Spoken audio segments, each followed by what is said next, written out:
Hey girls, what's up? What's going on? Welcome back to the True Feminine Show. I am so excited to dive into today's topic. I think it is so important for us women to understand the psychology of men, understand the psychology of humans and how we function, the energetics of humans and how we function, and really and truly, most importantly, understanding ourselves. When we understand these three things, and honestly so much more, it helps us to be wildly successful in attracting the things that we want in our lives. Without further ado, we're gonna dive right into our today's topic, which is 7 feminine traits that will make a man go crazy for you. Hit the subscribe button if you love this video and you want to hear more videos around these topics of dating, relationship, femininity, and just all the ways in which we can become this high value woman who attracts high value, amazing men. So let's dive right in. Number 1 is you cannot make somebody love you, like you, be obsessed with you, be crazy about you, unless or until you are first crazy about yourself and your own life. It seems so simple, yet it can be so difficult, right? But the truth is that everyone typically values things that others value, which is kind of weird, but that's human nature. We desire things that others desire. So my question for you is, instead of waiting for others to deem you as desirable, others to see you as worthy and as good enough and valuable enough, how about you start with yourself first? This is a huge power move. Now, I was teaching a class the other day in one of my mini courses, and I told a girl, she said, how do I tweak my profile? How do I change my profile on online dating and make my photos better and all these things? Do you know what I said to her? I said, let's pause. There's only so much tweaking we can do to an online dating profile. What matters most is you focusing on this question. How can I enhance my life more? My name's Rachel, but I would say, how can I enhance Rachel's life more? So that's a question I want you all to ask yourself. How can I focus so much more on enhancing my own life in the world around me instead of how do I fix and make this profile so good? When you focus on enhancing your life, begin to do little things each day that enhance your world. You signal to yourself that I value myself. I see myself as high value. Now, I want to say this can be a little tricky sometimes because sometimes we can get carried away or keeping ourselves too busy. Busyness. We can hide behind busyness. So be careful of that fine line of like, I'm just staying busy to stay busy. Rather, I'm actually doing so many things that light me up. That makes you insanely magnetic. It makes you interesting. You become an interesting person because you have decided that I'm going to focus on enhancing my world. What does my world look like when it's enhanced? Sit with that question. Journal on that question. When you can become so into yourself in the most beautiful, pure-hearted way and into your own life, you'll be so surprised to see how much men begin to gravitate towards that. This one seems like so simple and like probably so like cliche, but it is so true. A man just cannot be obsessed and crazy about you until you are crazy about yourself. So are you crazy about yourself? Do you like yourself? What is your life like? You know what I mean? Okay, let's get into number 2. A masculine man typically wants to fall in love with a feminine woman. He wants to fall in love with the opposite energy that he is showing up with. Something that a man goes crazy about is a woman's feminine, playful, lighthearted, youthful state of being. So I want to ask you a question. Have you been playful lately? Have you been lighthearted, or are you heavy-handed? And when you see a man, you come and you see him as a place to drop your heaviness. When you drop your heaviness on somebody, that is really appropriate inside of a marriage. But a lot of you see a guy in the first 2 months of dating as a sounding board for yourself, or as a husband, like he needs to be my husband today. And so I need to make sure he can operate like that. And I need to make sure he can handle my baggage and handle my things and handle this. That will put pressure on a man, and he will come around to holding you and loving you and holding space for you in bigger ways with more capacity, but he won't even get to that point if he has not first been lured in by your playful, fun, lighthearted spirit, your youthfulness. And I'm not talking about like how you look Not like, oh, you have to look youthful. No, it is a spirit inside of you, a youthful spirit. So I want you to return to that little girl inside of you. Let's move into number 3. And number 3 is confidence. And I know confidence gets thrown around, super cliche, all the things. But what I really want you to consider is the law of mirrors. How you see yourself, which kind of goes into number 1, is often how others see you. How do you see yourself? How do you view yourself? Here's the bigger question I want to ask you, and I want you to journal on. Take some time today and journal this out. This question: what would the most confident version of myself do?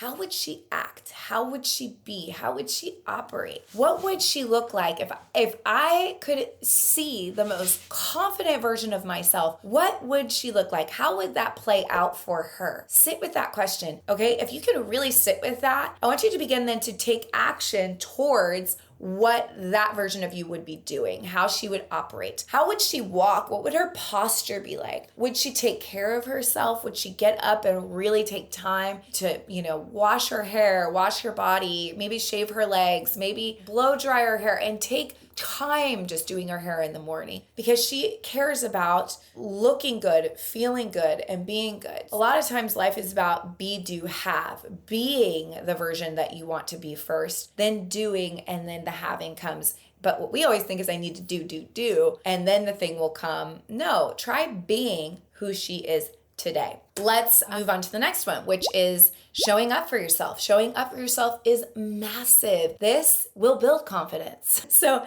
every time you say that you're going to do something, so let's say I'm going to start walking every day for 15 minutes, or I'm going to start eating healthy, or I'm going to start going to the gym, or I'm going to start journaling. And every day that goes by and you continue to put that on the back burner of your life, you're saying to yourself, I'm not important. My desires aren't important. And you actually lose self-confidence. So if you aren't showing up for yourself, you're paying a price for that. And by the way, women who show up for themselves will show up more confident. And what attracts people to them and into their life is confidence, okay? Basically, you want to make sure that if you say you want to do something or you want to try something, be sure to follow through on that. And you're saying, I have a life that is full. I honor myself. I honor my desires. I honor the things I love to do. Number 5, feminine movement is really, really powerful, okay? So I want you to think of movements that come off as feminine. And the best way to do this is to think of like movie characters, very feminine, maybe seductive movie characters. And also I want you to think of like a cat, right? A cat versus a dog. If you think of a dog's like jumping on you. They're just full throttle, right? But a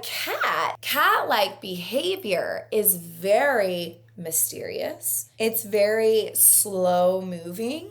Very unpredictable. Like you're never really sure, like, does the cat want to snuggle right now? Or are they like here to like just sniff some things out and then they're going to scram away? Like what's going on with this cat? A cat moves very slow, almost kind of sensual in an interesting way, okay? And their love is not so easily given the way maybe a dog's is. A dog is like 100% unconditional. Let's just think of practical things. Maybe crossing your legs. Maybe you're leaning back. Maybe you're wearing something that's very feminine, like a dress. A dress is like, there's a lot happening in that captures somebody's attention. It's moving, it's in motion. Maybe you just like are lifting an eyebrow or your hair. Touching your hair can be very sexy and beautiful, but also like not an over twiddling, but just like, here and there. Maybe a little this. Maybe you move a piece of hair out of the way like this. Just light and dainty touch is very feminine. That's also feminine movement. Think of the cat versus the dog. You want to be more like a cat. You know what I'm saying? You do know what I'm saying. Okay, and then number 6 is flirting. Okay, flirting. The art of flirting. Understanding that there is a little special secret little dynamic with flirtiness. And one of those, which brings me back to the cat, is being inconsistent. So this is weird because it's counter to women who are very loyal, right? Like you value loyalty. You want a man who's loyal. You want a man to be so addicted to you that he cannot get enough, right? Inconsistency is a flirty thing. It's this like give and take. There's a little teasing, a little encouraging. So it's like I'm giving a little, we're pulling back a little. So it's almost like a waltz, the way we describe the masculine and feminine. We're having a dance. We're doing a waltz. I give, I pull back. You give, you pull back. Okay. So there's this motion, there's movement. Okay. So we just want to understand, I need to figure out flirting. And flirting is like giving man enough, just enough that he's not starving, but not so much that he's so full. I'm sorry, ladies, if you want to talk about deep things, go to your girlfriends and or go see a therapist or a coach. Because the thing is that a man likes that, but remember what he really loves is your joyful, playful, lighthearted spirit, because he doesn't want to feel like he has to carry a load all of the time. And to be quite honest, it's not a man's responsibility. And I know we think it is, but it's not necessarily, okay? And then number 7, I want to talk about this one, which is allowing a man to be a hero for you. So tapping into the hero inside a man, understanding that a man deeply desires to sort of save the day, to have purpose with a woman. And so if you can give him this illusion or the thought that he is helping you, he's saving you in some way, it will keep him so attached to you and your presence, because in your presence he can win. In your presence he can be the superhero that he always wanted to be when he was a kid. So it could be something as simple as just like appreciating him for helping you pick something out. Oh my gosh, you really picked that out. You have such an eye for that. Oh, thank you so much for helping me bring my new couch in. You were so strong. I just loved it. Oh, like I needed your strength that I just didn't have myself. And he's like, wow, strength I didn't have myself. I have something to offer to this relationship, to this woman. So it's really great to like find ways to allow a man to give to you. And I always tell my girls to make this a daily practice, no matter what men are around you. Allow men to give to you, allow them to help you. This really taps into that hero side of them, because again, understanding the psychology of men, how they think, how they operate, what turns them on, what lights them up. One of the biggest turn-ons for a man is when he gets to be the hero of the show. Anyway, that concludes my 7 traits today. There's so many more, but I really hope that that was super helpful for you. And if you haven't already, be sure to subscribe to this YouTube channel. And of course, listen to my long form content on the podcast. And then if you really want to work with me, I offer the True Feminine Academy, which is amazing. And I'm not even going to get into how amazing it is. You can just go read all the testimonies of all my girls getting in relationships, healthy relationships, getting engaged, getting married all the time, all year, okay? And if you want that and you want to go deep, deep, deep into this work and sit with me for 10 weeks, make sure you click the link below and you can either join the waitlist or you can join the program if it's open, which it's about to open soon. So anyways, love you girls. I hope this was super helpful. And as always, leave comments below of any other topics you want to hear from me and or just like things that you're going through, or let me know how this spoke to you in some way, what stood out to you most. All right. Love you. Bye.